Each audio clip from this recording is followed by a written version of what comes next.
Kailangan natin ng mga maraming tagadasal. Ako po si Father Fiel Pareha at ito po ang ating segment, ang Daily Devotion, na kung saan tayo po ay magdarasal, magbabasa at magninilay kasama ng salita ng Diyos sa buong taon. Manalangin tayo. Sa ngalan ng Ama, ng Anak at ng Espiritu Santo. Amen. Halina, banal na Espiritu, liwanagan mo ang aming puso at isip, nang maunawaan at may sa buhay namin ng iyong salita. Amen. Our Bible passage for today is from the Gospel of St. Luke chapter 2, verses 36 to 40, and I read it for you. There was also a prophet, Anna, the daughter of Phanuel, of the tribe of Asher. She was of great age, having lived with her husband for 7 years after her marriage, then as a widow to the age of 84. She never left the temple but worshipped there with fasting and prayer night and day. At that moment she came and began to praise God and to speak about the child to all who were looking for the redemption of Jerusalem.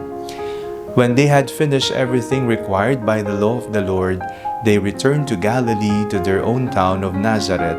The child grew and became strong, filled with wisdom, and the favor of God was upon him. Merry Christmas pong muli sa inyong lahat. Sa ating pong binasang ebanghelyo, narinig naman po natin ang isa pang karakter na natagpuan natin sa templo, si Ana. Si Ana, batay sa ating binasang ebanghelyo, ay tapat sa pagdarasal at pag-aayuno. Sa mundo po natin ngayon, kailangan po natin ng mga bagong Ana na magdarasal at mag-aayuno. Parte po ng ating buhay pananampalataya ang pagdarasal. Maaari mong tanungin ang iyong sarili, ako ba ay tapat na nagdarasal sa Diyos? Ako ba ay may panahon para magdasal at makipag-usap sa Diyos? O masyado na akong abala sa buhay para sa paghinto, pananahimik at pagdarasal? Tanungin mo yung sarili mo. At tanungin mo rin, ako ba ay nagsasakripisyo? Isang mainam na pagsasakripisyo ay ang pag-aayuno. Sa pag-aayuno, natutuon natin ang ating focus sa ating Panginoon.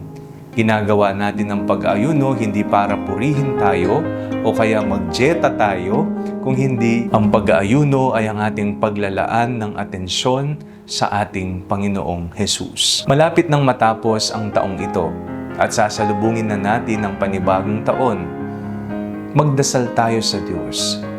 Tayo ay gumawa ng pagsasakripisyo. Humingi tayo ng paggabay sa Kanya.